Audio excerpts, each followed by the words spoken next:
Nigeria, Africa's most populated country. 1 out of every 6 people who live here is Nigerian. Most will die before the age of 47. It's no secret that Nigeria is a country in turmoil. Here in one of the world's top oil-producing nations are the poorest people on the globe. That is why this team of doctors, nurses, and staff from San Joaquin Community Hospital have come here to Lagos. It's part of an overall global mission for the Bakersfield healthcare provider. When you're part of a system that's a global system, the view of the world and of healthcare changes because you realize we're all responsible for one another. It's making us a better world, and it's making people to recognize our mission more. You know, when you have people that are going with what you are doing and they are supporting you, you'll be happy that you are not left alone. As we travel from Nigeria's biggest city to the hospital compound in Ile-Ife, it's easy to see the chaos.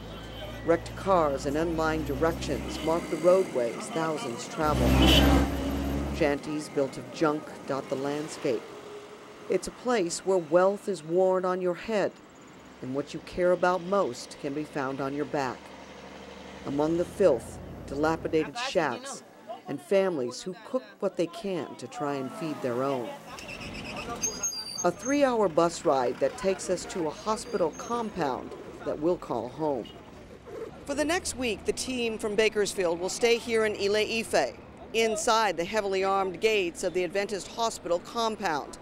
Very few will venture out beyond these walls without an escort, primarily because it's unsafe for foreigners. Politically, there's still challenges. Economically, there's still a lot of challenges. And so when people see foreigners moving about, they think money. And whenever people think money, you know, things potentially could happen. Dr. Jason Lohr is the medical director here at the Adventist Hospital in Ile-Ife, a hospital that has served this community for over 70 years. With access to health care in Nigeria virtually non-existent, this hospital has become a well-known and trusted place for care.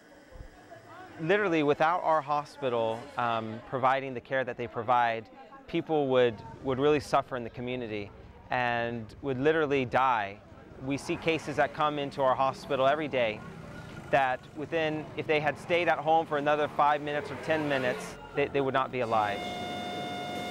Within minutes of our arrival, the humanity of this place can be seen and heard. The pain of a son who just lost his mother, brought here after the car she was traveling in with 9 others overturns.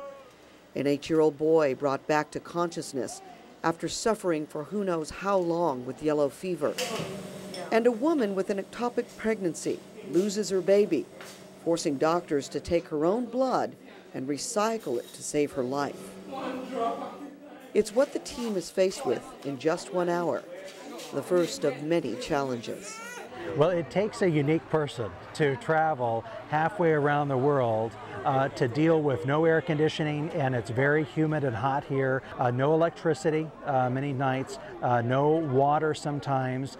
You're down to the bare minimum, and that is what most of the world's living in. And so the teammates, they really have to be people that can deal with those kinds of issues, not let those kinds of things overwhelm them, have that sense of purpose and mission, very focused on what they're doing, without letting these external elements get in the way of that.